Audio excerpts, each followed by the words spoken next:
Praise Lord. परमेश्वराच्या नावाला स्तुती असो. पुन्हा एक वार लवकरच तुमच्या सर्वांशी बोलण्यासाठी प्रभूने आम्हाला संधी दिली आणि जो विषय मी आज घेऊन आलेले आहे खूप गहन आणि मोठा विषय आहे. मी म्हणेन माझी योग्यता सुद्धा नाही आहे त्या विषयाबद्दल मी बोलावं, कारण जे शब्द वापरले गेले दासी मला 2 मिनिटं भीती वाटली. कारण खरंच या विचार करायला पाहिजे काय आमची योग्यता आहे की आम्ही परमेश्वराची दासी म्हणून घेण्याची तरी आमची योग्यता आहे. तितकं आम्ही पवित्र आहोत का? कारण खरंच देवाच्या जी महान दासी आपल्या महाराष्ट्रामध्ये होऊन गेली आणि हा एप्रिल महिना जो आहे विशेष करून एक महत्त्वाचं महिना मलाही माहीत नव्हतं. काल ज्यावेळेस कळलं आणि ज्यावेळेस मी थोडाफार अभ्यास केला आश्चर्य वाटलं. कारण 5 एप्रिल 1922 पंडिता रमाबाईंनी हा पृथ्वी तलावरती शेवटचा श्वास घेतला आणि 23 एप्रिल 1858 त्यांचा जन्म ह्या पृथ्वी तलावरती झाला. आणि त्यांचा जन्म कुठं झाला तर एका कर्मठ ब्राह्मण परिवारामध्ये त्यांचा जन्म झाला. आणि अतिशय म्हणजे धार्मिक याचा अर्थ की अगदी जगाशी कोणताही संबंध न ठेवणारी लोक. त्यांचे वडील जे होते आनंद शास्त्री ते विद्वान पंडित तर होतेच होते, त्याचबरोबर एक सुदृढ म्हणजे समाजसुधारक विचारांचे ते होते.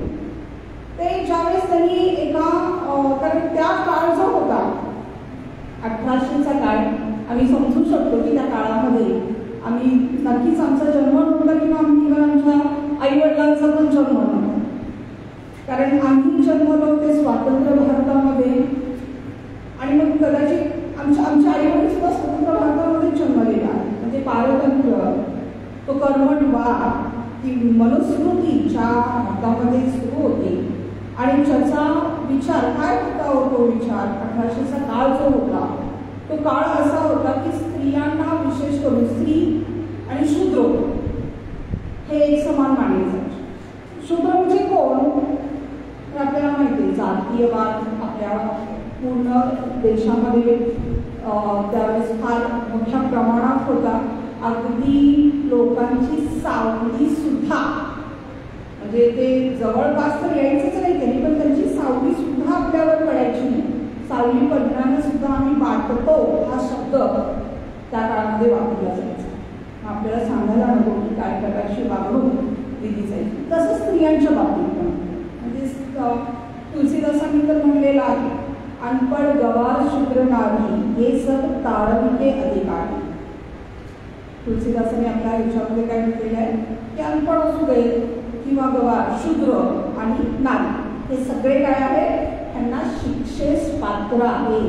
म्हणजे यांचा जन्म कशासाठी झालेला आहे तर शिक्षा सहन करण्यासाठी झालेला आहे. आणि ह्या अशा परिस्थितीमध्ये रमाबाईंचा जन्म झाला. पण रमाबाईंचे जे वडील होते पंडित आनंद शास्त्री त्यांचे विचार थोडे वेगळे होते. त्या काळामध्ये संस्कृत जे आहे विशेष करून ब्राह्मणांनीच म्हणायचं. शिक्षणाचा अधिकार फक्त ब्राह्मणांना होता, तेही ब्राह्मण पुरुषाला होता.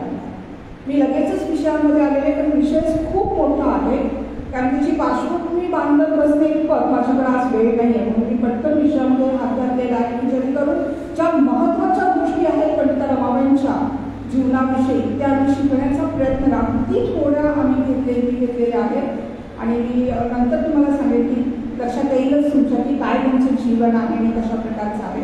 तर पंडित अनंत शास्त्री जे होते त्यांचे विचार थोडेसे वेगळे होते. त्यांना असं वाटायचं की का नाही ना स्त्रियांनी पण संस्कृत का शिकली. म्हणून त्यांनी काय केलं कारण त्यांनी त्यांच्या तरुण वयामध्ये एका राजकुमारीला संस्कृतचे श्लोक म्हणताना ऐकलं. मग त्यांना असं वाटलं की माझं लग्न झाल्यावर सुद्धा मी माझ्या पत्नीला संस्कृत शिकले. आणि त्यांच्या पत्नीचं नाव अंबा होतं. नंतर लग्नानंतर त्यांचं नाव बदलून लक्ष्मी ठेवण्यात आलं. आणि मग त्यांनी काय केलं आपल्या पत्नीला संस्कृत शिकवलं. पण संस्कृत शिकवलं थोड्याफार गीतेचा अभ्यास त्यांनी केला. आणि त्या गीतेचा अभ्यास दिल्यानंतर लक्ष्मीबाईंनी काय केलं की आपल्या मुलांना त्यांना 3 आपत्ती नाते होती. एक मोठी मुलगी होती, एक मुलगा आणि मग छोटीशी पंडित रमाबाई. तिचं रमा असं नाव ठेवण्यात आलं लहान मुलीचं. रमाचा अर्थ आहे आनंद. पण वाईट गोष्ट अशी आहे की आम्ही जर त्याचं जीवन पाहिलं तर त्याच्या जीवनामध्ये आनंद आम्हाला कुठंच दिसतो. आणि मग आजच्या जे वचनाचं मी विषयाचं नाव सुद्धा मी ठेवलेलं आहे, कारण कालच आमचा विषय झाला समर्पण. आणि गेल्या आठवड्याभरामध्ये 2 महिनाभर आम्ही त्याच विषयावरती शिकत आहे, समर्पण. आता कालपासून मी पुन्हा प्रश्न विचारले. काही लोकांनी पुन्हा तिचा प्रश्नही उपस्थित केला की आधी विचारले परत एक प्रश्न का. पण काय आधी विचारले म्हणून त्या समर्पणाच्या प्रश्नांची उत्तरं आम्हाला मिळालेली आहेत का? आम्ही उत्तरं शोधलीत का? आणि आज तोच समर्पण म्हणजे काय आणि कितपर्यंत आम्ही समर्पित असायला पाहिजे ते आज आम्ही पंडिता रमाबाईंच्या जीवनामध्ये शिकणार आहे. तर ही रमा जेव्हा जन्माला आली त्यावेळेस ती 6 महिन्याची असतानाच डोंगरे शास्त्रीचे आणि शास्त्री डोंगरे होते, त्यांना आपलं गाव सोडावं लागलं कारण तिथं दुष्काळ सुरू झालेला होता. आणि मग त्यांचं काम काय असायचं तर शास्त्री म्हटलं म्हणजे ब्राह्मण शास्त्री तर गावोगावी जायचं. म्हणजे बाजार असेल, नदी असेल, मंदिर असेल तर एका झाडाखाली बसायचं आणि तिथं शास्त्राचे वेद आहेत किंवा जे वेद नाही, वेद अगदी हा कठीण शब्द होता तिथं. वेदांचा अभ्यास फक्त पंडितांनाच करता येत होता. पण धर्माच्या महाभारत असेल, गीता असेल, रामायण असेल याचं वाचन करायचं. मग काही लोक काय करायची आणि ते सगळं संस्कृतमध्ये होतं, ते दुसऱ्या भाषेमध्ये नव्हतंच. आणि मग त्याचं वाचन करत असताना काही लोकांना कसं की जाता येतं ते ऐकू शकत होते. आणि त्यावेळेची धारणा अशी होती हिंदू धर्मानुसार की तुम्ही नुसतं ते ऐकलं तरी सुद्धा तुम्हाला काय मिळतंय, पुण्य मिळतं. काय मिळतंय जरा बोलतो मला कंटाळा येतो तुमचं बघून, मला पण झोपतो. काय होतंय, पुण्य मिळतं.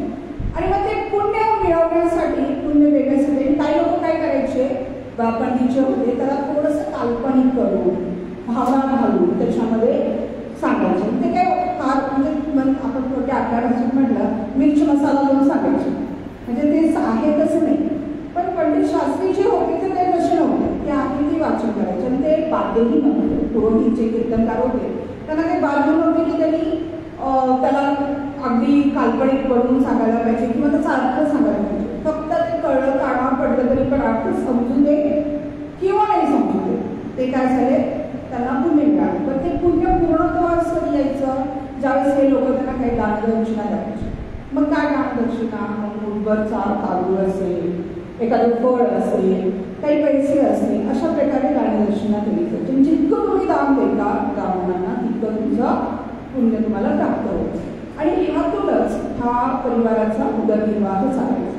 मग त्यातून त्याचा उदरनिर्वाह ते चालवायचे. त्यातूनही जे ब्राह्मणांना दान केलं जायचं ते दानही ते करायचे. आणि जेवढं काही धनसंपत्ती त्यांच्याकडे कोणी राहिलेली असायची ती पुढं त्यांच्या तीर्थयात्रा सुरू असायच्या. म्हणजे त्यांचा प्रवास ह्या गावातून त्या गावात, त्या गावातून त्या गावात असा त्यांचा प्रवास होता. ह्या अशा वातावरणामध्ये पंडिता रमाबाईंचं पालनपोषण झालं होतं. संस्कृत शिवाय त्यांना कोणती भाषा येत नव्हती. आणि ह्या अभ्यासाशिवाय म्हणजे महाभारत, रामायण हा आणि गीता ह्याच्याशिवाय त्यांना दुसरं काही येतच नाही. आणि मग अशा वातावरणामध्ये आईने सुद्धा तेच संस्कार केले होते. आणि त्यांचं काय करायचं की काम काय की लोकांना कीर्तन सांगणे, लोकांना वाचन करून दाखवणे की त्यातून मिळणारा वेगळा. मग कुठलंही कष्टाचं काम नाही करायचं किंवा भीकही मागायची. आणि शूद्रांचं तुम्हाला माहिती होतं त्याचा काळ कसा होता. आणि मग झालं असं की अशा परिस्थितीमध्ये चालत असताना भयंकर दुष्काळ पडला. काय झालं, भयंकर दुष्काळ पडला. त्या काळात सुद्धा तुमच्या आईवडील जे होते त्यांनी हे काम त्याचं चालूच केलं. कारण त्यांची धारणा अशी होती, खूपशा गोष्टी पंडिता रमाबाईंनी आपल्याला पुस्तकामध्ये लिहिलेल्या आहेत की काय काय त्यांना अनुभव आले तीर्थस्थानामध्ये गेल्यानंतर. किंवा त्यांनी जो पायी प्रवास होता त्यांचा अगदी जसं ते धर्मचारणामध्ये लिहिलेलं होतं ते अगदी तंतोतंत ते पाळले. म्हणजे असं नाही असंच करायचं, तसं नाही तसंच करायचं, त्या सगळ्या गोष्टींमध्ये. आणि त्यांनी घर सुद्धा अशा ठिकाणी बांधलं होतं शास्त्री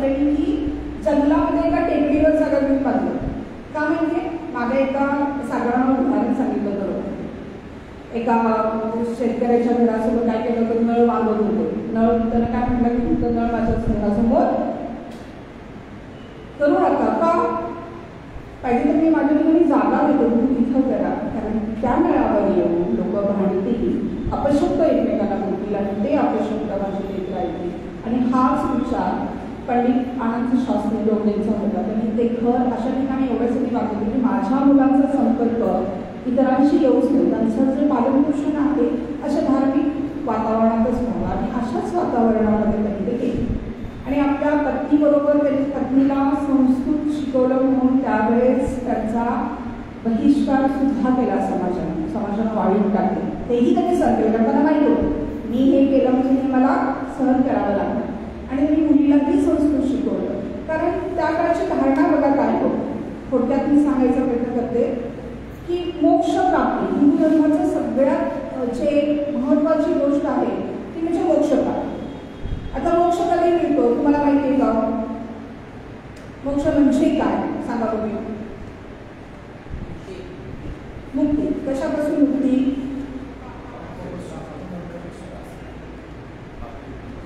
पापापासून मुक्ती. पापापासून मुक्ती म्हणजे नेमकं काय? ज्यांनी थोडाफार काळात हिंदू धर्माचा अभ्यास केलेला आहे त्यांना माहिती आहे नेमकं काय मुक्ती म्हणजे काय आणि मोक्ष म्हणजे काय. हा सांगा. अरे बोला, आम्हाला बोलल्याशिवाय मला शिकवायलाच येते, म्हणजे बोलायलाच येते. आपला आत्मा स्वर्गाचा. हिंदू धर्मानुसार प्रत्येक आत्म्याला वेगवेगळ्या योनीतून जन्म घ्यावा लागतो. जन्म मृत्यूच्या फेऱ्यातून म्हणजे काय? मला हसू आलं त्यावेळेस मी वाचत होते किंवा अभ्यास करत होते, फार हसायला आलं मला. पण आता हसणं सोपं आहे, पण त्या काळामध्ये त्या लोकांनी कशा प्रकारचं जीवन जगलेलं आहे, त्या विश्वासामध्ये जीवन जगलेलं आहे. तर काय धारणा होती बघा, ज्या ब्राह्मण परिवार म्हणजे जे त्यांनी त्यांच्या सोपॉल धर्मानुसार मान्यतानुसार त्यांनी मान्य करतात की ब्राह्मणाचा जन्म हा ब्रह्माच्या मुखातून झालेला आहे. क्षत्रिय त्याच्या बाहूमधून, वैश्य ते पोटामधून आणि शूद्र त्याच्या अंगठ्यामधून जन्मलेला आहे, तसं त्यांची मान्यता आहे. आणि म्हणूनच शूद्रांना पाराखणी पुरवावं, क्षत्रियांचं काम क्षत्रिय करायचं आणि ब्रह्माच्या मुखातून जन्मले म्हणून ब्राह्मण. आणि तेही फक्त कोण ब्राह्मण? पुरुष, स्त्री नाही ना. स्त्रीला अजिबात कुठे समाजात स्थानच नव्हतं कुठल्याच बाबतीत. मग आता स्त्रीला मोक्षच नाही आहे. त्यांच्या मोक्षाचे नियम कसे होते? जर का तुम्ही ब्राह्मण परिवारामध्ये एक पुरुष म्हणून जन्माला आला आणि मग तुम्हाला वेदांचा अभ्यास करायचा संमती असायची, संस्कृत तुम्ही अभ्यास करायचा आणि मग उपनिषदे अभ्यास करायची आणि त्या धर्माचं आचरण करून तुम्ही मोक्ष दिलं. आणि मग स्त्रियांना काय? शूद्रांचा तर विषय सोडा, पण ब्राह्मण स्त्रियांचं तरी काय? ज्या ब्राह्मण जन्माला आलेल्या स्त्रिया आहेत त्यांचं काय? तर त्यांचंही असंच, त्यांना मोक्ष नाही, कारण त्या शूद्रच आहेत. समाजाच्या मान्यतेनुसार काय आहे? शूद्र आहेत, त्यांना मोक्ष प्राप्ती. संस्कृत ऐकायचं नाही, उपनिषद वेद पटणार नाही तुम्हाला. उपनिषद जर तुम्ही ऐकली किंवा वेदाचं त्यांचं चुकून कानावर पडलं काय शिक्षा होती माहिती त्या समाजामध्ये? शिस जे आहे धातू शिसा तो गरम करायचा आणि कानामध्ये पोटला जायचा. का? एखाद्या शूद्रानं ते ऐकलं आणि समजा चुकून त्यानं पाठ केलं, कठोरी मी माझ्या मनचं सांगत नाही, हे तितकंच खरं आहे, त्याची शिक्षा होती. आणि एखाद्याला, कारण शेवटी बघा आपल्या प्रत्येकाला मनुष्य स्वभावामध्ये आत्मा आणि परमात्मा यांच्या मिलनासाठी किंवा आपण प्रत्येक जण कुठं ना कुठेतरी देवाचा शोध करतो, मनाच्या शांतीचा शोध करतो. मग असं शक्य आहे का की आम्ही देवाचा शोधच नाही करणार किंवा आमची जी आत्मिक भावना आहे त्याला आम्ही दाबून ठेवणार? मग जर का तुम्ही चुकून ते कंठस्थ केलं की तुमच्या मुखातून तुम्ही वेद म्हटले एखाद्या शूद्राने, तर मदिरा जी आहे ती उकळली जायची आणि ती त्याच्या कंठामध्ये ओढली जायची. का? तर तू ते वेद म्हटलेस म्हणून, ऐकलं तर शिक्षण ही शिक्षा होती. म्हणजे बघा आज आम्हाला पवित्र शास्त्रातून किती सोपं आहे आणि सहज वाचू शकतो, आम्हाला उपलब्ध आहे. पण आम्ही किती वाचतो आम्ही म्हणून मी म्हटलं की तासी म्हटलं मला किती वाटली शब्द शब्दास मी योग्य नाही आहे. आणि अशा परिवारामध्ये पंडिता रमाबाईंच्या पूर्ण परिवारानं काय केलं होतं बघा. त्यांनी एक गोष्ट केली ती म्हणजे देवाचा शोध. त्यांच्या आईने त्यांना शिकवलेलं होतं की मनापासून सर्व धर्माचरण पाळायचं, सर्व रीतिरिवाज धर्म मनापासून पाळायचे, त्या तंतोतंत पाळायचं. म्हणजे देव तपस्या करायची, उपवास करायचा, म्हणजे देव प्रसन्न होईल आणि देव तुमची भेट घेईल आणि तुमच्याशी बोल. आणि हीच एक इच्छा बाळगून ते पूर्ण परिवार चालला होता. तरी मग द्वारकेला गेलं. खूप सुंदर वर्णन येत होतं द्वारकेला. कारण असं म्हणतात की काही वर्षानंतर मला नेमका आता आठवत नाही, माहिती होतं मला तर ती द्वारका नदी जी समुद्रात बुडलेली आहे. आपल्याला माहिती आहे मोदीजी मोरपंख गीता नाव यायला नाही पाहिजे. तर द्वारकेमध्ये कृष्णाला देण्यासाठी गेले होते. तसा व्हिडिओ पण आपला एकदा अपलोड झालेला होता, बघितला होता आपण बऱ्याच जणांनी. ती द्वारका वर आहे. त्याचं दर्शन फक्त जे पुण्यवान लोक असतात, ज्यांनी मनापासून केलेलं असतं देवाच्या सगळ्या गोष्टी, त्यांना त्याचं दर्शन मिळतं. खूप सुंदर वर्णन आहे पंडिताराबाबांचं ज्या चरित्र आहे त्याचं लिहिलेलं. त्याच्यामध्ये त्यांनी सांगितलेलं आहे की ते कसे बसले होते त्या समुद्र तटावरती. त्यांची आई वडील बहीण भाऊ की द्वारका आत्ता येईल आणि आपल्याला दिसेल. मग ते बसले मग ते लोक शंकरनाथ सुरू झाला, हे चालू झाला आणि आपणच ओरडायला. कोण म्हणायला त्याचं शिखरच झालं, कोण म्हणायला सोन्याची द्वारका दिसायला लागली. आणि ह्यांना तर कुठं दिसलीच नाही. आणि शास्त्रांचं पहिल्यापासून शिकवण होती. जे चांगल्या गोष्टीही त्यांच्यामध्ये इतक्या महत्त्वाच्या होत्या, कारण मनापासून त्यांनी सगळ्या गोष्टी ज्या होत्या त्या आत्मसात केल्या, ज्या कळल्या त्या गोष्टी आचरणात आणल्या. आणि ते काय केलं त्यांना दिसलंच नाही. आणि हे एकमेकांना म्हणून लागले तुला दिसली का नाही, मला दिसली का नाही, हा प्रश्न पडला. आपण कुठं चुकलोय? आपण तर सगळं तंत्रज्ञान वापरले. मग आपल्यापेक्षा पुण्यवान कोण असणार आहे? मग हे सांगणारे खरे सांगतायत का खोटे सांगतात? कारण नियमच लावलाय. हो, तुम्ही पुण्यवान असला तर तुम्हाला दिसणार, तुम्हाला दिसणार नाही याचा अर्थ पुण्यवान. मग कोण म्हणणार आहे का तुम्हाला दिसणार नाही? एका राजाची गोष्ट होती माहिती का? एका राजाला एक व्यापारी कपडे विकण्यासाठी आला आणि ते कपडे विकत असताना त्याला खूप सुंदर कपडे दाखवायला सुरुवात केली. आणि राजाला ते कपडेच दिसत, कापडच दिसेना. आणि तो अगदी वर्णन करायला इतकी सुंदर डिझाईन आहे, असं दिसतंय तसं दिसतंय. पण त्या व्यापाऱ्यानं एक तिथं सांगितलं होतं की हे कापड फक्त त्याच व्यक्तीला दिसेल जो बुद्धिवान आहे. कोणाला दिसेल? जो बुद्धिवान आहे त्यालाच हे कापड दिसणार आहे आणि जे निर्बुद्ध आहे त्याला कापड दिसणार नाही.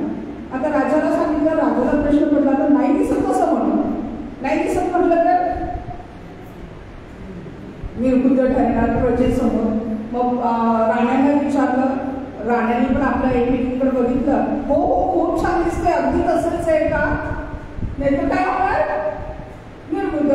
पण पुन्हा प्रधानांना विचारलं, प्रधानांना प्रश्न पडला, मी नाही म्हटलं तर राजाला काय वाटणार? मी निर्बुद्ध आहे, तोही सांगितला. आणि असं करून मग त्या राजानं अगदी आपल्या त्या प्रतिष्ठेसाठी ते कापड विकत घेतलं आणि ते टेलरकडे दिलं. टेलरला प्रश्न पडला, आता काय करू, काय शिवू, मला कापडच दिसत नाही. मग त्याने काय केलं, खूप सुंदर कापड आहे, चपला आहे, त्याला शिवला आणि आणून दिला राजाला. हे घ्या राजा, कपडे घाला. कापड कुठलं घालला. राजाने वाटलं की चला मी घालतो. आणि राजाने ते कपडे घातले आणि तो आपल्या प्रजेमधून अगदी हत्तीवरून चालला. सगळे आपले म्हणाले राजांना काही लोक नाव बायका होत्या आजूबाजूला होत्या, पण बाकी कुणी म्हणा आणि सगळे म्हणाले राजा लय छान दिसायला, खूप छान दिसायला. त्या एक छोटंसं बाळ आहे आणि म्हटलं की राजा तो नंगा आहे. काय म्हटलं? आणि मग त्या राजाला लक्षात आलं की सगळे खोटे बोलत, ते कापड हे मी मूर्खात निघलेलो. काय सांगायचं तात्पर्य होतं माझं ह्या गोष्टीवरून? आपल्याला ह्या धर्माच्या गोष्टी सांगून आम्हालाही असंच मूर्खात काढतं. तुम्ही पवित्र असाल तर तुम्हाला दिसेल, तुम्ही असं असाल आमचा असाल तर तुम्हाला कळेल. त्यांना ती द्वारका दिसली, नाराज होऊन ते निघून गेले. पुढं काय अशीच पण तरी त्यांचं काम मात्र कधी नाही थांबवलं. तीर्थाटन चालूच ठेवलं, वेगवेगळ्या देवस्थानाला भेट चालू ठेवली. आणि दुष्काळ आला इतका भयंकर दृष्टांत होता तो की ते पंडिता रमाबाईंनी वर्णन केले. जर तुम्ही वाचलं तर तुम्हाला डोळ्यात पाणी आल्याशिवाय होणार नाही. त्यांची बहीण आणि त्यांची आई वडील एक भाकरीचा तुकडा, एकच तुकडा, तो सुद्धा त्यांना प्राप्त झाला नाही. तडफडून त्यांचा मृत्यू झालेला आहे उपासमाने. आणि ते मरण ह्या पंडिता रमाबाईंनी स्वतःच्या डोळ्याने पाहिलं. आई वारली, बहीण गेली, भाऊ वडील गेले, फक्त एक भाऊ आणि श्रीनिवास त्या भावाचं नाव आणि त्या भाऊच राहिले. मग आता करायचं काय? त्यांना दुसरं काम नाही येत, भाषा येत नाही, संस्कृत एकच माहिती आहे, वेद पुराणाचं थोडंसं अध्ययन आहे, गीता महाभारत ऐकवतं. मग त्यांनी तो प्रवास आईवडिलांची जी इच्छा होती ते चालू ठेवलं. थोडंसं आता पुढं वाढत आली, चालू ठेवलं. अगदी कन्याकुमारी ते काश्मीरपर्यंत गेले. पायी प्रवास करायचा, दिवसभर चालायचं, जिथं कुठं थोडंसं वाटतं तिथं राहायचं, धर्मशाळेमध्ये राहायचं, कपडेही अंगावर म्हणजे रात्रीची कपडे धुवायची, सकाळी तीच कपडे घालायचे. अशा परिस्थितीमध्ये त्या दोघा भाऊंनी आपला प्रवास चालू केला. आणि फिरता फिरता आता थोडं आम्ही वळूया, ते आले कलकत्त्याला. आणि कलकत्त्यामध्ये त्या दोघांच्या नावाचा गौरव आधी, म्हणजे नाव आधी पोचलं होतं. आता आपल्याला माहिती आहे मोबाईल आहे, व्हिडिओ आहे, यूट्यूबनं लगेच व्हिडिओ व्हायरल होतो, लगेच सगळ्यांच्यापर्यंत पोचतो आणि आम्हाला कळतं की आमका कुठेतरी फिरतोय किंवा चालतोय किंवा काय करतोय. पण ह्याची ख्याती कलकत्त्यापर्यंत पोचली ती भाऊ बहिणीची. आणि तिथे चर्चा सुरू झाली की एक भाऊ आणि बहीण त्यांच्या खूप अगदी असं काय म्हणतो आपण, एक शब्द आहे असं लखीत म्हणतो तो शब्द येणार नाही का, तर ते संस्कृत बोलतात आणि विशेष करून ती स्त्री संस्कृत बोलते. आणि तिचं परीक्षण करण्यासाठी त्यांना आमंत्रण करण्यात आलं तिथल्या पंडित लोक जे होते त्यांच्या सभेमध्ये. आणि मग तिथं आमंत्रण करण्यात आलं तर ह्या रमाबाईंचा त्यावेळेस परीक्षा घ्यायचं त्यांनी ठरवलं की हिला नेमकं काय. आणि तिला संस्कृतमध्ये बोलायला सांगितलं त्यांनी. कृष्णावरती, गीतेवरती, गीतेचं खूप सुंदर श्लोक त्यांनी तिथं सांगितले. आणि मग काही लोकांनी मुद्दामून खोचकपणे त्यांना प्रश्न केले. संस्कृतचे श्लोक कोणीही सांगतो, त्याचा अर्थ सांगून लागतो.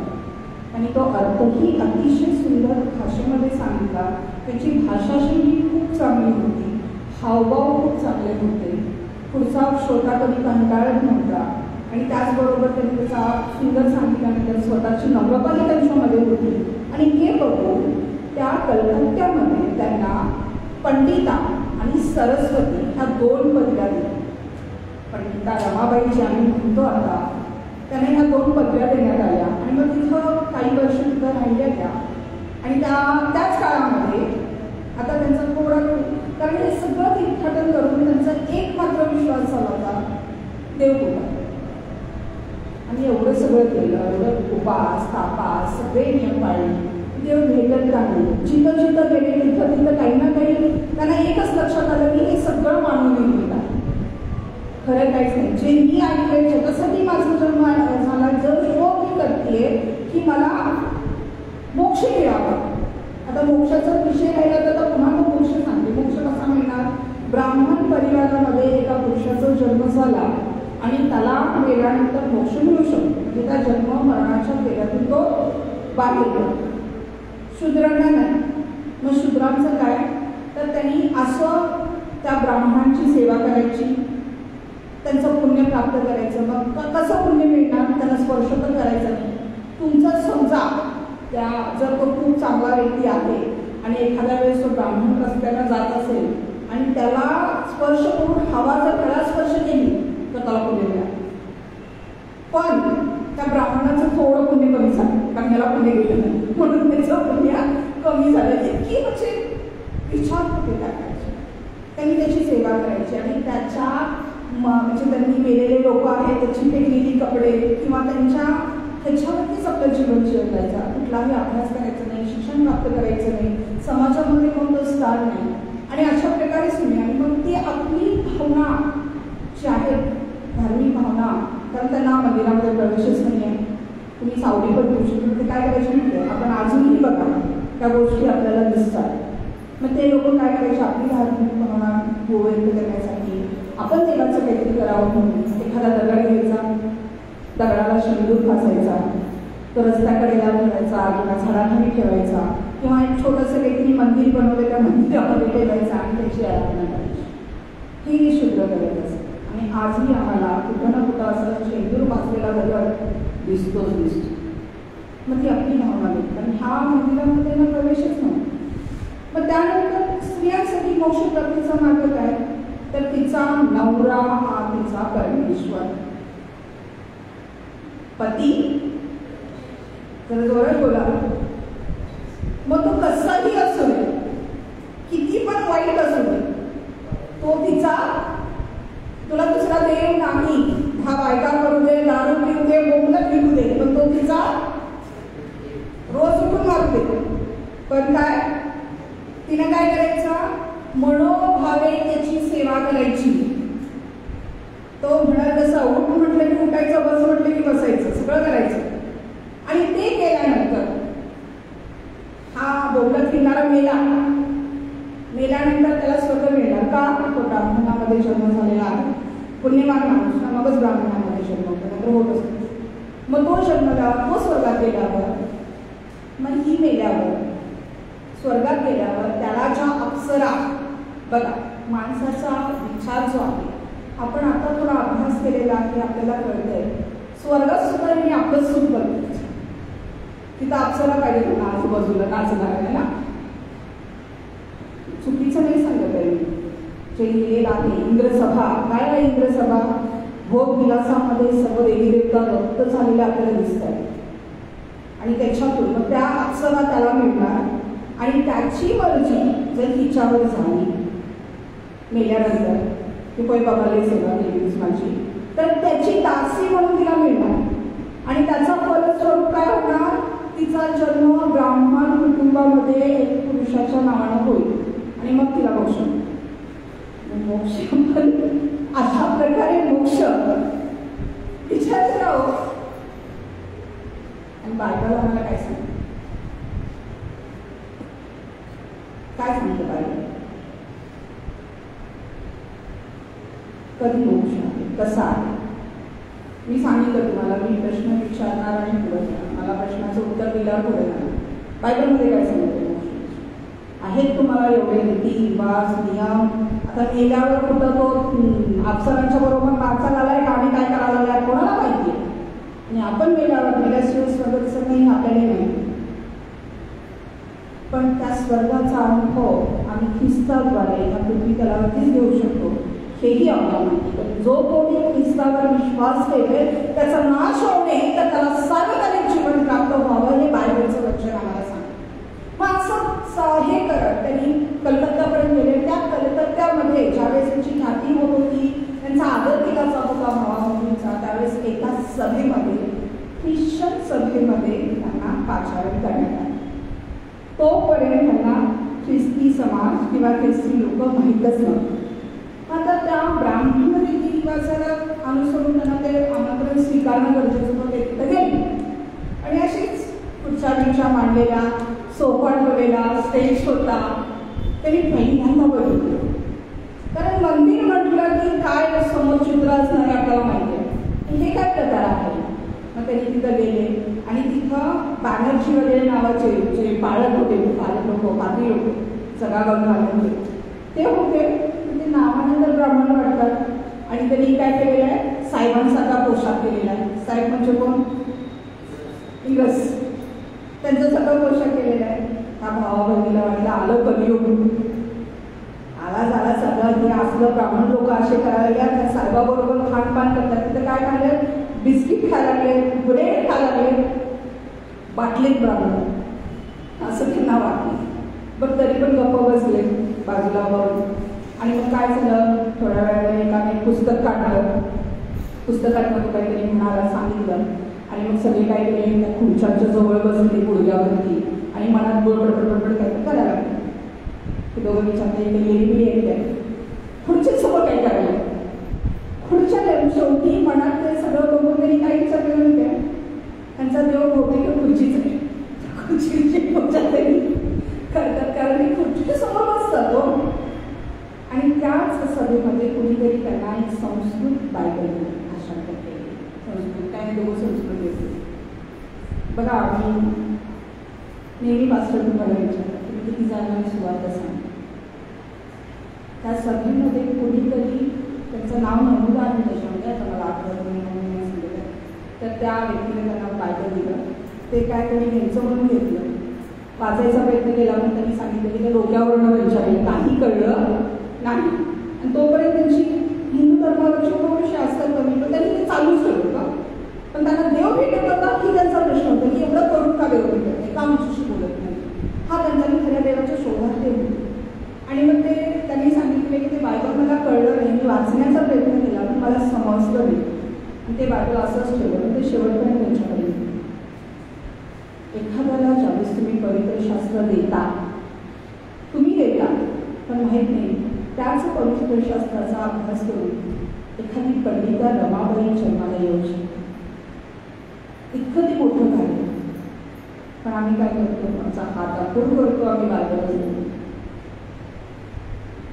काल पण समर्पणामध्ये विषय होता की तुम्ही दिलं आणि जर तू नरकात गेला तर त्याच्या रक्ताचा जरा देव त्याच्याचकडनं गेला, पण जर का आम्ही दिला नाही तर मात्र त्याच्या रक्ताचा जरा तो परमेश्वरांच्याकडून गेला.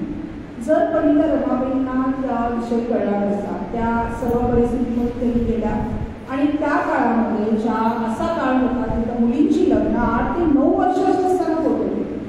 पण पंडिता रमाबाईंच्या वडिलांची ही इच्छाच नव्हती की माझ्या मुलीचं लवकर लग्न व्हावं, आणि तिचं पुढं त्यांचं निधन झालं. पुढं त्या 22 वर्षाच्या झाल्या.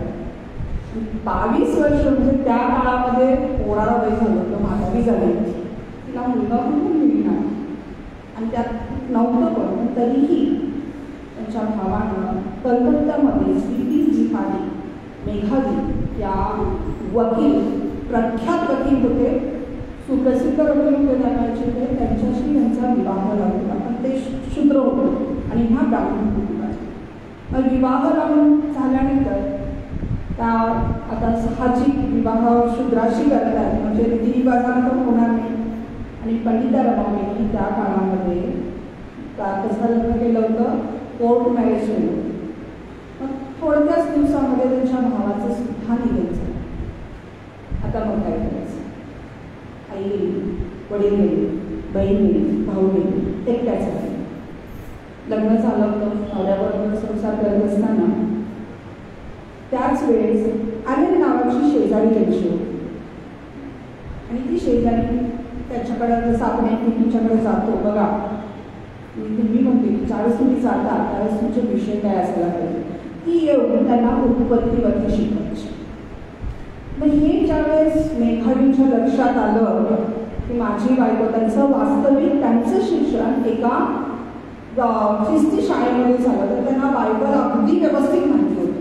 पण ते कुठल्याही प्रकारे पवित्रशास्त्राचा स्वीकार उघडपणे करायला तयार होते. आणि त्यांना हे आवडले नाही की त्यांच्या पत्नीला ते करावं. आणि त्यांनी त्यांना खडसावून सांगितलं, मी तिला यायचं घरात बंद करा. आता पुरुषी हक्क, पुरुषप्रधान संस्था, आणि तिथं स्पष्टपणे पंडिताबाईंनी म्हटलेलं आहे, तुम्ही आणखी थोडे दिवस जगले असेल तर माझं काय झालं असं कोणाचं. अवघा 2.5 वर्षाचा संसार होता पंडिताबाईंचा. आणि 2.5 वर्षा काळामध्ये एक छोटीशी मुलगी मनोरमा तिथं होती आणि मेघाडीचं निधन झालं. आता पुन्हा बघा, एक स्त्री, मी अल्फोन्सा शाळेमध्ये मी शिकवते आणि त्या अल्फोन्साचं संत म्हणून उपाधी त्यांना प्राप्त झाली. आणि त्यांना म्हटलं जातं की दुःख सहन ही वेगळी, आणि त्यांच्या जीवनामध्ये खूप दुःख त्यांनी सहन केलेले आहे म्हणून त्यांना संत ही उपाधी मिळली. मला नाही वाटत की कारण त्यांचाही अभ्यास केलेला आहे, पण पंडिता रमाबाईसारखं दुःख त्यांनी सहन नाही केलेलं. आणि शोकांतिकाची गोष्ट ही आहे, कारण काल अभ्यास करताना मला लक्षात आलेलं, रिसर्च करत होतं त्यांच्याबद्दल, त्यांचा तुम्ही जाऊनही करा, कारण त्यांना UPSC MPSCमध्ये अभ्यासक्रम आहे पंडिता रमाबाईंचा. बरेचसेच प्रश्न पंडिता रमाबाईंच्या जोडतात, कारण त्यांचा इतिहास आहे. इतिहासाचा त्यांच्याशिवाय पूर्ण होतो. बरेचसेच गोष्टी त्यांनी इतिहासामध्ये केलेल्या आहेत, मोठ्या कमिशन असू दे किंवा विधवा स्त्रियांसाठी असू दे, ज्या काही गोष्टी त्यांनी केलेल्या आहेत, पुढे आपण बोलणारच आहोत ते, तर त्यासाठी त्यांचा इतिहासामध्ये नमूद आहे. MPSC UPSCमध्ये त्यांचा अभ्यास आहे. आणि त्याच्यामध्ये सुद्धा त्यांच्या ख्रिस्ती जीवनाचं सांगितल्याशिवाय पुढे जाऊ शकत नाही. त्याच्यामध्ये सुद्धा त्यांचा उल्लेख केल्याशिवाय ते जाऊ शकत नाही. कारण त्या काळामध्ये त्यांचा सक्रिय सहभाग होता राजकारणामध्ये सुद्धा, कारण त्या सेवेमध्ये उतरल्या होत्या, समाजकार्य करत होत्या. हिंदी लोकांनी, बऱ्याचशाच उत्तर प्रदेशच्या लोकांनी त्यांच्यावरती यूट्यूबवरती काही व्हिडिओज तयार केलेले आहेत, माहिती सांगितलेली आहे. पण वाईट वाटण्यासारखी गोष्ट इतकीच आहे, मराठी माणसाला कुठंतरी विसर पडलेली आहे. आता तुम्हाला माहिती का पंडितारामांचा अभ्यास मी कधी केला, कधी चर्चेसमध्ये शिकवलं गेलं, कधी त्यांच्याविषयी जाणून घेण्याचा प्रयत्न केला. जी स्त्री जिला महाराष्ट्रामध्ये पवित्र आत्म्याचा वर्षाव, अग्नीचा वर्षाव वाढला, पवित्र आत्म्या इथं आगाव करून एवढं तिच्यामध्ये सामर्थ्य होतं. लोक बारड्या पाणी भरून ते आग विझवायला गेलं, ती आग नव्हती, तो पवित्र आत्मा होता. आणि हे कुठं नाही तर महाराष्ट्रामध्ये केळगावमध्ये घडलेली घटना आहे, तो इतिहास आहे. किती जणांना आम्हाला माहिती आहे? नाही माहिती आम्हाला. आणि मग त्या कलकत्त्यावरनं त्या बाळाला घेऊन त्या पुण्याला, आणि इथून त्यांचा प्रवास सुरू झाला. अजूनपर्यंत बायबल मिळालं होतं, थोडंफार त्या गोष्टीकडे त्याचा हात झुकलेला पण होता, पण ख्रिस्ती जीवन त्यांच्या जीवनामध्ये ख्रिस्त अजून आलेला नव्हता. इथं आल्यानंतर बऱ्याचशाच लोकांनी त्यांना थोडीफार मदतही केली. आणि त्या काळामध्ये असं बाई माणूस कसं बोलतंय, बाई माणूस स्टेजवर उभारून बोलती कशी, ही ऐकण्यासाठी त्यांच्या सभेला गर्दी व्हायची. का? कारण त्यावेळेस स्त्रियांना अधिकार तर नव्हताच. ही बाई संस्कृतमध्ये बोलायची, उभारल्या उभारल्या कविता पण करायची.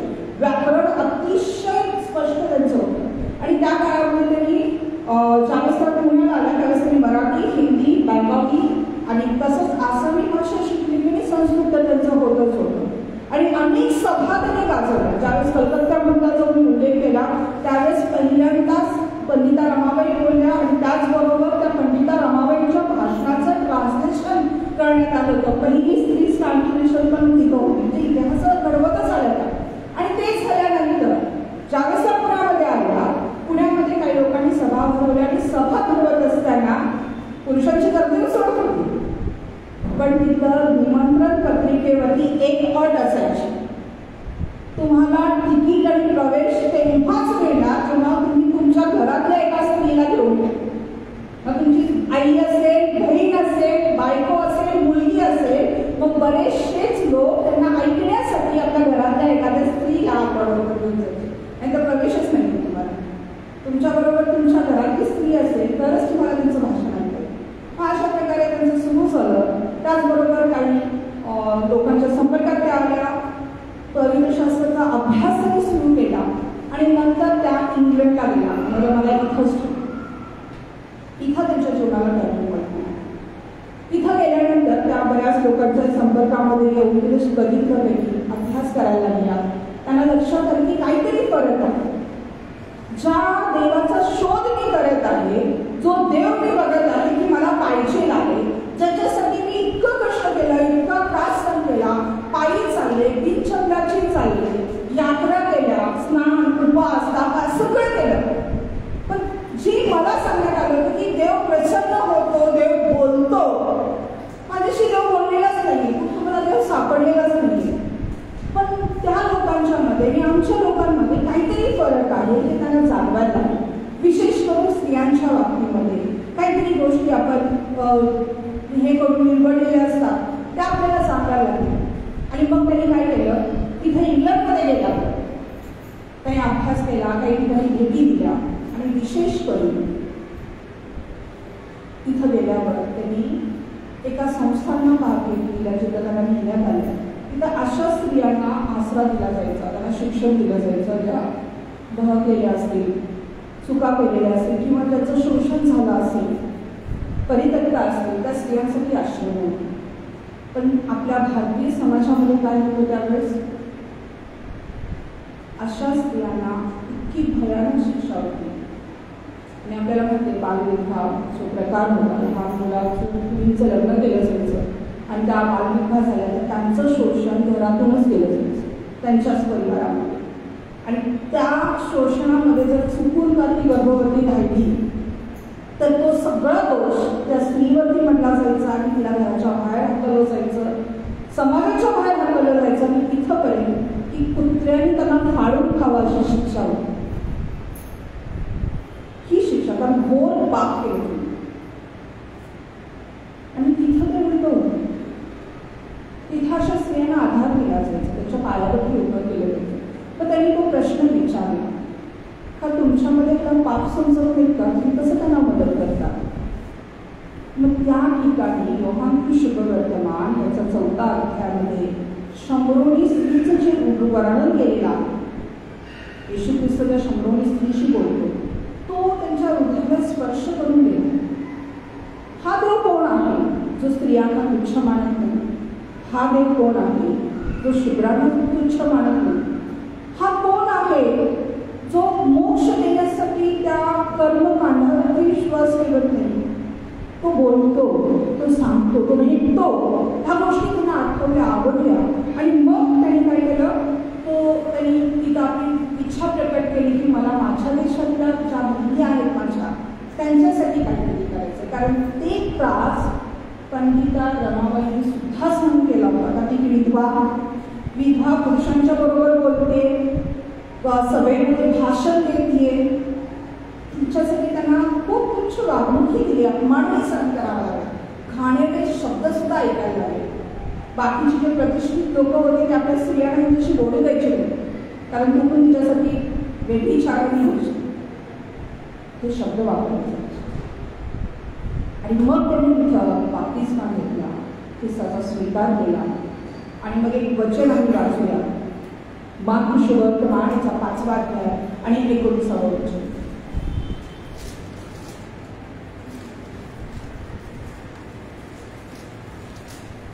तेव्हा लगेचच तिचा रक्तस्राव थांबला आणि आपण त्या पीडेपासून बरे झालो आहोत असा तिला शरीरात अनुभव आला.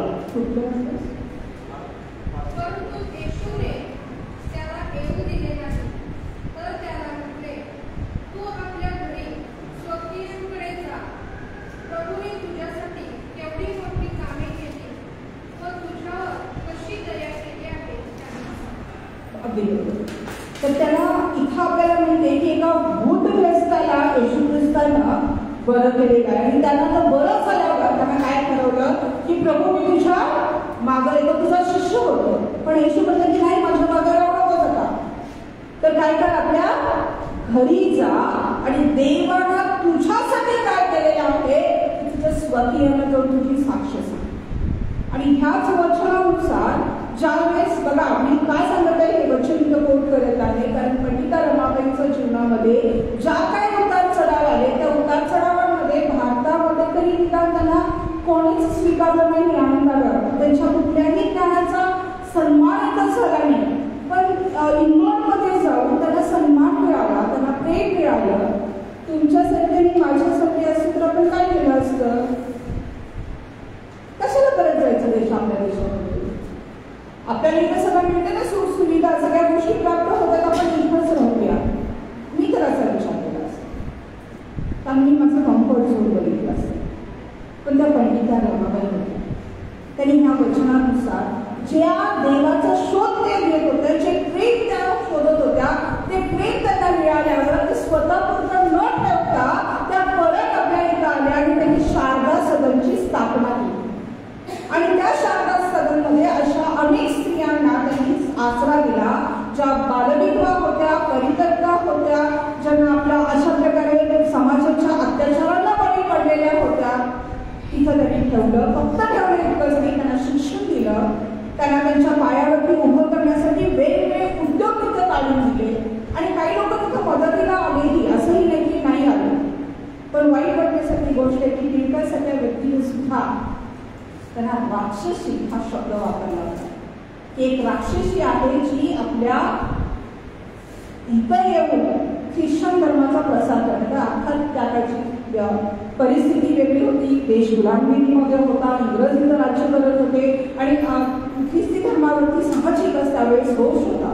त्यामुळे असेल. पण ज्यावेळेस इंग्लंडमध्ये असताना पंडिता रमाबाई सांगतायत, खूप सुंदर आवडलं मला ते. त्यांनी अनेक लोकांची, रोमन कॅथलिक लोक होती, प्रोटेस्टंट लोक होती, त्यांची भेट घेतली, त्या बघितल्या. पण त्यांना हेही समजून आलं की स्वतःला ख्रिस्ती म्हणणारे, कारण त्या म्हणतात की जो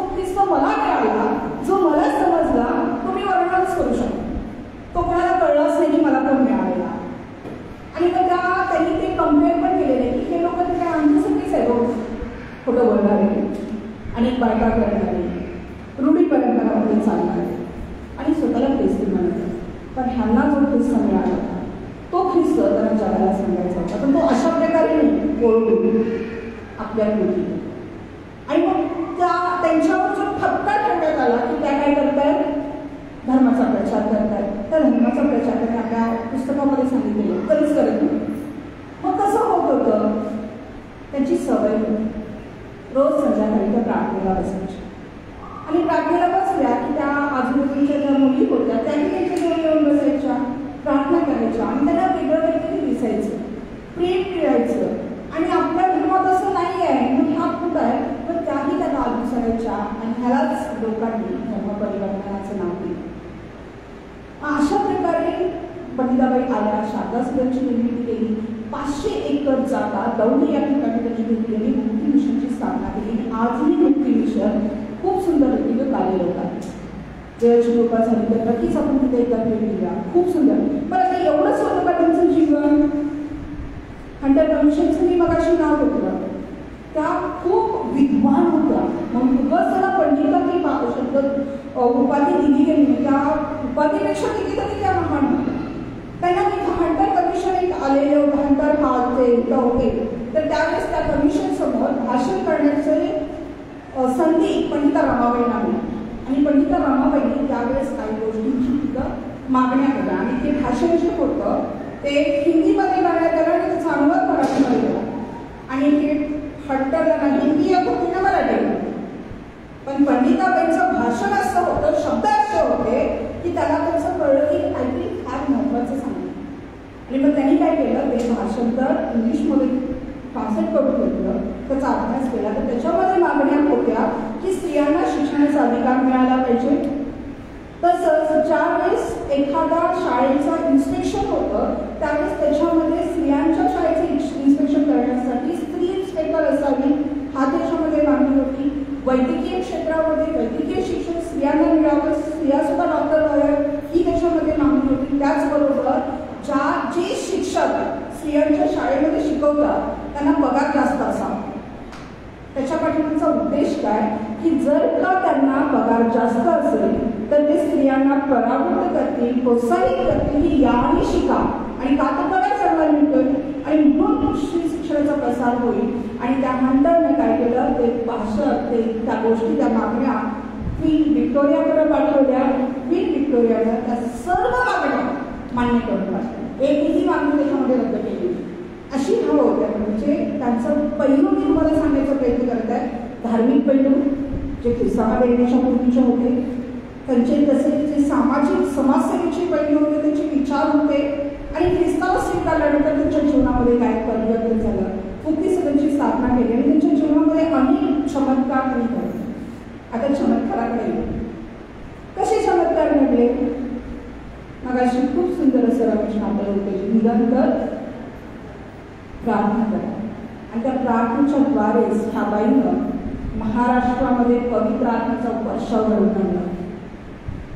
एक साक्ष सांगते त्यांनी, एक नाही बरेच साक्ष सांगायचे मला, त्या अगदी ठराविक ज्या साक्षी आहेत त्या सांगणार आहे. आता तिथं झाल्यानंतर त्या थांबल्या नाही, त्या वचनानुसार त्यांनी परत आल्या, त्यांनी शारदा सदनची स्थापना केली. आणि त्यानंतर तिथं आल्यावर एक अशी घटना सांगण्यात येते की त्या शारदा सदनमध्ये अनाथाश्रम त्यांनी सुरू केलं होतं. एक दिवस अजिबात म्हणजे अजिबात खायला काय नव्हतंच, तर काय करायचं. आणि जसं पंडिता रमाबाईंना पहिल्यापासून एकच विश्वास होता की देवाकडे मागायचं, तर प्रार्थनेला बसली. तरी म्हटलं त्या स्त्रियांना घेतलं, चला आपण देवाला प्रार्थना करू. प्रार्थना करायला आणि प्रार्थना करत असताना अचानक दारावरती खाप पडली. दार उघडलं तर एक शेतकरी होता आणि त्या शेतकऱ्याच्या बैलगाडीमध्ये धान्याची पोती भरली. आणि त्याने काय सांगितलं की मी धान्याची पोती घेऊन दुसऱ्या गावाला चाललोय, पण पुढं भरपूर पाऊस आहे, पावसाची सुरुवात झाली आहे.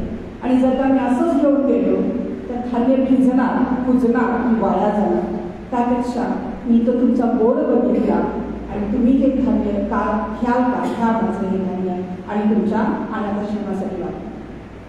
बघा, अन्नाचा कल नाही आहे, कोणी मदतीला येणार नाही, त्या प्रार्थनेला बसले आणि दारावरती थाप पडली, देवांना घेण्याची पहिली गाडीच वाटली. ही एक साक्ष आहे. त्याचबरोबर एक खूप महत्त्वाची साक्ष तुम्ही आजही गेला तर तिथं पाहण्यासाठी साक्ष, अशा कित्येक साक्ष पंडिता रमाबाईंच्या आहेत. त्या ही विहीर आहे, आम्ही भेटले तर बघितली ती आणि तिथे ज्यावेळेस तिथं विहिरीजवळ जातो डोळ्यात पाणी आल्याशिवाय त्या दौंडमध्ये त्यांनी अनेक विहिरी 12 विहिरी त्यांनी खणलेल्या आहेत. त्यांचा विश्वास होता. त्यांनी काय केलं, आश्रम सुरू केला, शेती व्यवसाय, दुग्ध व्यवसाय आजही तिथं आहे ना. तिथे शेतामध्ये पिकवलं जातं, तेच तिथं खायला घातलं जातं, त्याच गोष्टींच्या द्वारे तुम्हाला दिलं जातं. म्हणजे तुमचं जे टेस्ट येतात त्यांचा पाहुणचारही केला जातो. आणि मग ही एक विहीर त्यांनी खाण्याला सुरुवात केली. खूप खणलं आणि त्या विहिरीला माहीत नाही, पवित्र आत्म्यानं प्रार्थनेमध्ये त्यांना सांगितलं होतं की त्या विहिरीला पायऱ्या कर. पण त्या देवाला म्हणते कशाला देवा खर्च होतोय ग पायऱ्या करण्यामध्ये, कारण खूप व्यावहारिक होतं, अतिशय देवात्म्या म्हणतात. कुठल्या विहिरीला पायऱ्या नाही का, पण ही विहीर आहे ना, त्या नावं येतात त्या विहिरीची, त्याला मात्र पायऱ्या आहेत. मग पायऱ्या त्यांनी करत गेला. तिथं साक्ष अशी सांगितली जाते त्या विहिरीची की खणत गेले खणणारे पाणीच लागलं, खूप खोली आणि वैतागले अक्षरशः खणणारे लोक. तरी त्या दिवसभर खणलेलं होतं. आजकाल सगळं मशिनरी नव्हतं, हाताने खणलं जायचं. आणि त्या आपल्या हत्यारा तिथं आतमध्ये टाकली, वरती आले. बाईंच्या बाई म्हणायचे केले होतं त्यांना, गेले म्हटले बाई उद्यापासून काही आम्ही काम करणार नाही, आम्ही हे काम थांबवतो. काय बघा काय झालं, त्या काय विहिरीला पाणी लावायचं नाही, आम्ही एवढं खणलं आजपर्यंत, एवढं खोलवेळ तर पाणी काय लागत नाही, ती विहीर पाणी लागली. त्यामुळे ठीक आहे, हरकत नाही, तुम्ही जा. आणि आज पण मी परिसर तुम्ही बघितला तर सुनसान आहे.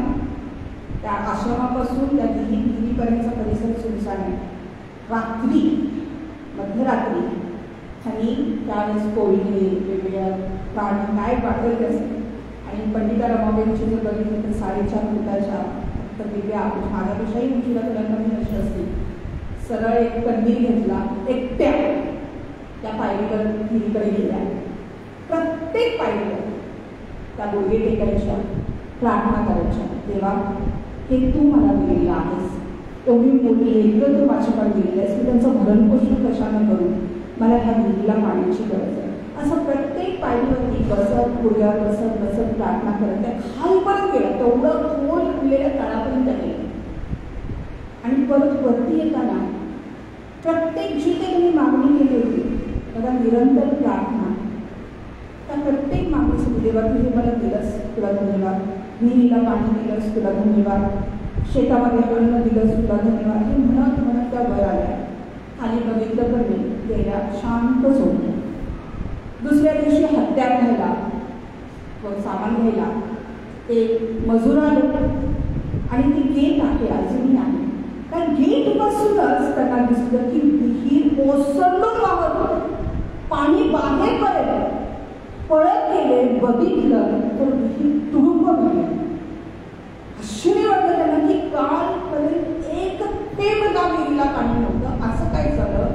पळत गेले. बाई म्हणून त्यांनी अक्षरशः तुमच्या पायावरती लोटांगण काढलं. आणि बाई निवांत होत्या, त्यांना माहिती पण नाही की त्यांनी काय केलेलं आहे, देवाने त्यांच्यासाठी काय केलेलं आहे. त्यामुळे अरे काय झालं हे तर सांगा, नंतर बोला. म्हटलं तुम्ही काय केलं, कसला चमत्कार केला. विहिरीचं पाणी बाहेरपर्यंत आलं. आणि आजही पंडिता रमाबाईंच्या कारकीर्द जी आहे 1858 त्यांचा जन्म झाला, 160 वर्षापूर्वी, आणि त्यांचा मृत्यू जो झालेला आहे 1922ला, म्हणजे साधारण त्यांनी 64 वर्ष वयाचं आयुष्य तुम्ही जगलेलं आहे. मी बसल्या मागाशी हिशोब केला, म्हणजे जवळपास 166 वर्षापूर्वी, साधारण आपण म्हणून 160-150 वर्षापूर्वी त्या मुलीला पाणी आले आणि आजही पाणी आपण जवळ बघू शकतो. आजही पाणी ह्या गोष्टी त्यांच्या कारकिर्दीमध्ये घेतल्या. अशा अनेक चमत्कार आणि गोष्टी त्यांनी स्त्रियांना आधार दिले. त्यांच्या स्त्रिया अनाथाश्रमामध्ये बालविधवांची लग्न झाली आणि शिकल्या आणि आज पण ते तसंच कार्यरत आहे. इतकं सुंदर मंदिर त्यांनी बांधलेलं आहे. ते मंदिराचं बांधकाम सुद्धा त्या विहिरीच्या दगडातून केलेली. म्हटलं त्यांना देवबांधकाम खूप होतं. विहिरीचा दगड कधी वाया नाही झालेला. त्या बांधकाम केलेलं आहे. क्रॉसच्या आकाराचं मंदिर आहे. 8 दारं आहेत. प्रत्येक दिशेने येऊन लोक तिथं प्रार्थना करतात. कुठून बाहेर पडत कुठं देते ते कळत अजून येणार. खूप सुंदर आहे. कधीतरी आपण नक्कीच जाऊ. त्यानंतर फक्त जीवनामध्ये तेवढंच नाही झालं. सगळ्यात महत्त्वाचं काम जे पंडिता रमाबाईंनी केलं ते म्हणजे पवित्र शास्त्राचं भाषण.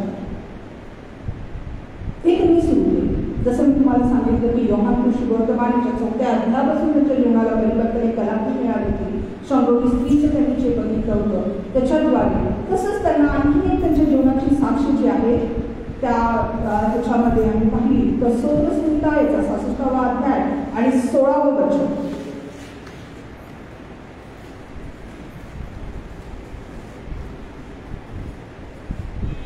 अहो देवाचे भय धरणारे सर्व जन हो, तुम्ही या ऐका.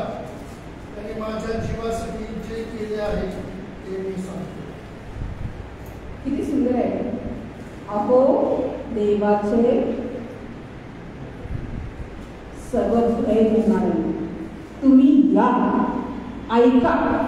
त्यांना माझ्यासाठी काय केलेलं आहे ना ते मी तुम्हाला सांगतो. आणि आज इतिहासामध्ये आपलं नाव नोंद करून 166 वर्षापूर्वी ज्या स्त्रीनं आपल्या जीवनाचं एक कारकीर्द लिहिली ती फक्त तेवढ्या पुरती नाही. आधुनिक जीवन, सामाजिक जीवन, धार्मिक सगळ्या एक प्रत्येक पैलू काढून त्याने आणि त्यामध्ये समर्पण जे नाव दिलेलं आहे खूप कठीण होतं. त्यांच्यासाठी समाजाचा दिव अनंत दुःखांचा वर्षा त्यांच्यामध्ये होता.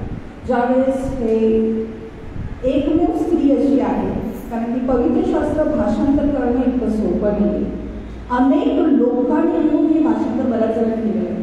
पण एकमेव व्यक्ती आहे जिने एकटीला सुरुवातीपासून शेवटपर्यंत ते भाषांतर पूर्ण केलं आहे. आणि ते भाषांतर करण्यासाठी त्यांनी इब्रू भाषा शिकली, त्याचं ग्रीक भाषा शिकली, त्याचं व्याकरण मराठीमध्ये केलं आणि मग त्याचं भाषांतर केलं. आणि एक सर्वोत्कृष्ट जर भाषांतर असेल तर ते पंडिता रमाबाईंचं भाषांतर आहे.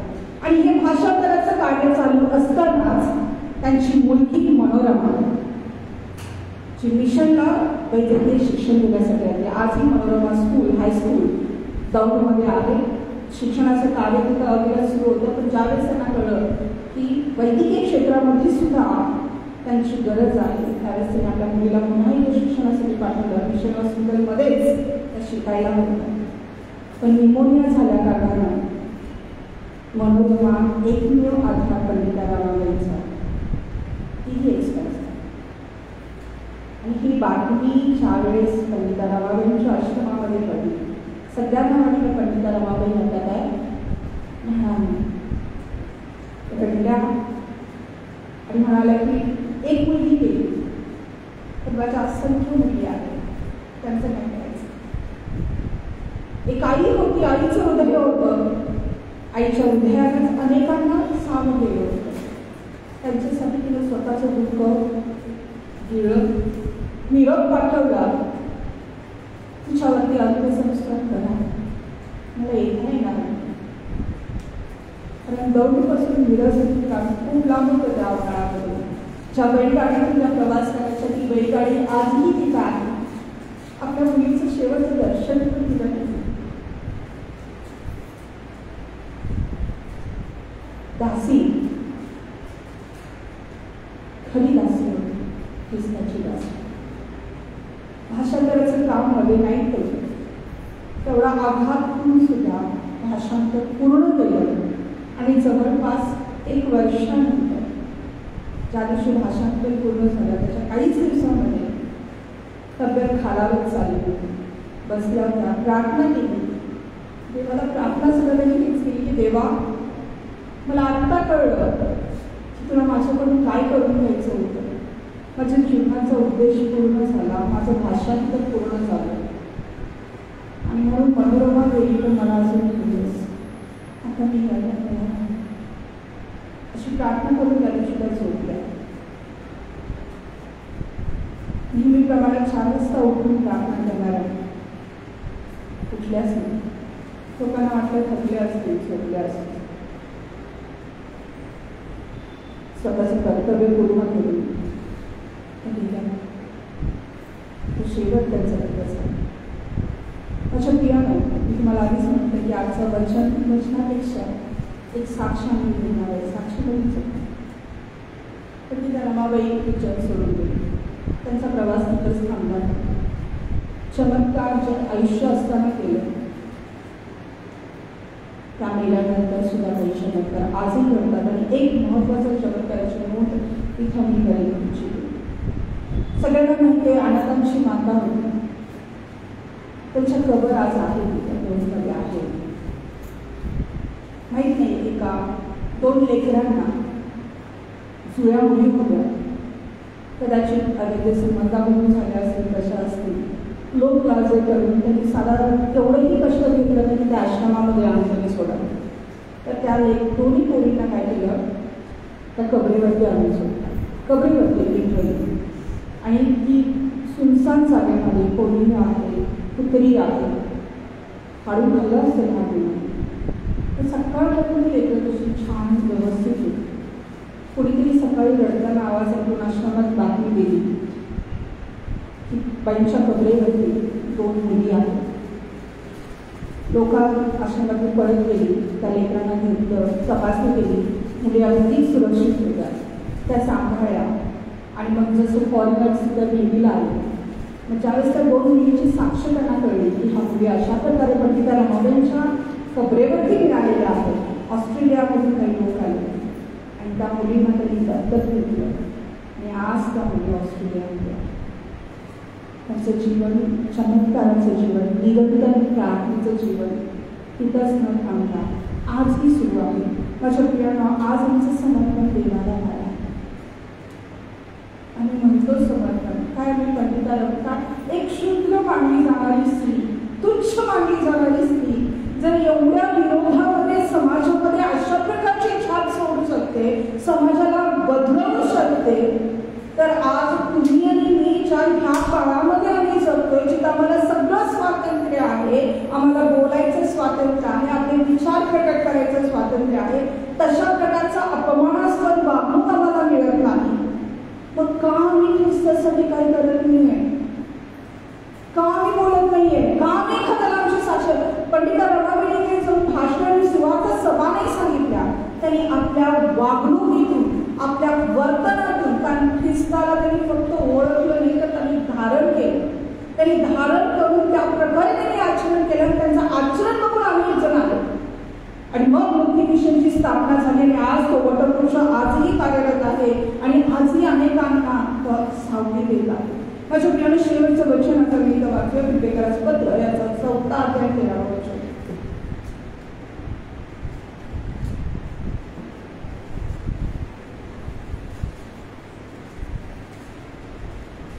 पिंपेकराचं पत्र याचा 4था अध्याय 13वं वचन. आणि मला जो सामर्थ्य देतो त्याच्याकडून मी सर्व काही करावयास शक्तिमान आहे. काय आहे? जो मला सामर्थ्य देतो त्याच्याकडून मी सर्व काही करावयास शक्तिमान. स्वतःला अशक्य समजू नका, कमकुवत समजू नका. तर देव जो तुम्हाला सामर्थ्य देणार आहे त्याच्याकडून जर एक पंडिता रमाबाई एवढं मोठं रेव्होल्युशन आणू शकते तर तुम्ही आणि मी काय?